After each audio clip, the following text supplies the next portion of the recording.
여러분들은 자신이 하나님께 어떠한 존재가 되기를 바라십니까?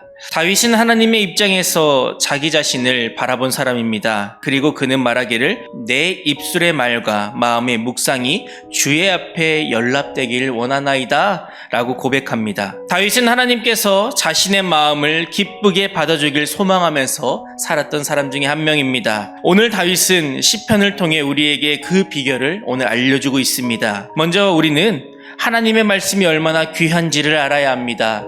다윗은 오늘 하나님의 말씀을 금, 순금보다 더 사모하고 꿀과 송이꿀보다 더 달다고 이야기합니다. 오늘 본문 1절에서 6절을 보면 하나님께서 자연을 만드셨는데 그 자연이 어떻게 운행되고 있는지를 말하고 있습니다. 4절에 보면 이렇게 나옵니다. 그의 소리가 온 땅에 통하고 그의 말씀이 세상 끝까지 이르도다. 어떻게 자연 만물들이 자신들의 역할을 감당하고 이 땅에 존재할 수 있겠습니까?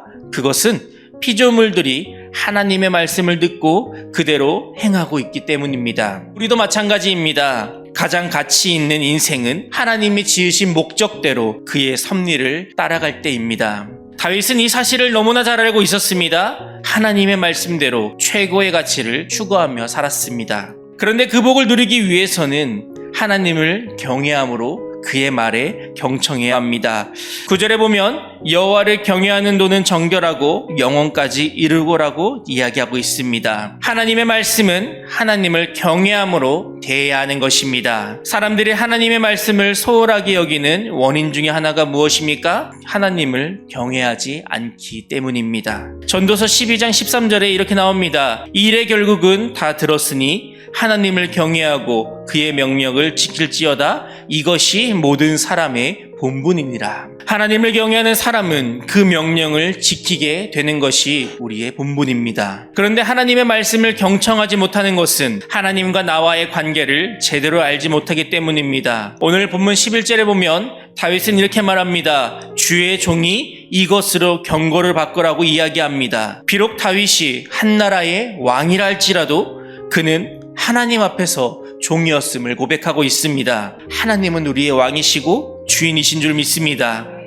늘 주인의 말씀에 경청하여 그 말씀대로 살아가는 충성스러운 종, 우리 백성의 삶을 살아가는 모든 성도님 되시기를 바랍니다. 마지막으로 하나님의 말씀은 우리로 죄에 빠지지 않도록 우리의 마음을 지켜줍니다. 본문 12절에 보면 이렇게 나옵니다. 자기 허물을 능히 깨달을 자 누구리요? 나를 숨은 허물에서 벗어나게 하소서. 여러분, 다윗은 자신을 숨은 허물에서 벗어나게 해달라고 하나님 앞에 간구하고 있습니다. 그런데 그 숨은 허물을 알기 위해서는 그것을 조명할 것, 들춰내야 할 것이 필요한데 그것이 바로 하나님의 말씀이라는 것입니다. 그리고 다윗은 죄가 자신을 주장하지 않기 위해서 기도합니다. 그래서 하나님의 말씀을 정직하게 행함으로 그 죄악에서 벗어날 수 있다고 이야기합니다. 우리가 하나님께서 받으시는 마음의 상태를 유지하기 위해서는 우리의 마음을 늘 하나님의 말씀의 빛에 비추어 봐야 합니다. 하나님의 말씀이 우리 마음속에 자리 잡고 우리를 다스릴 때에 우리 영혼은 소성케 되고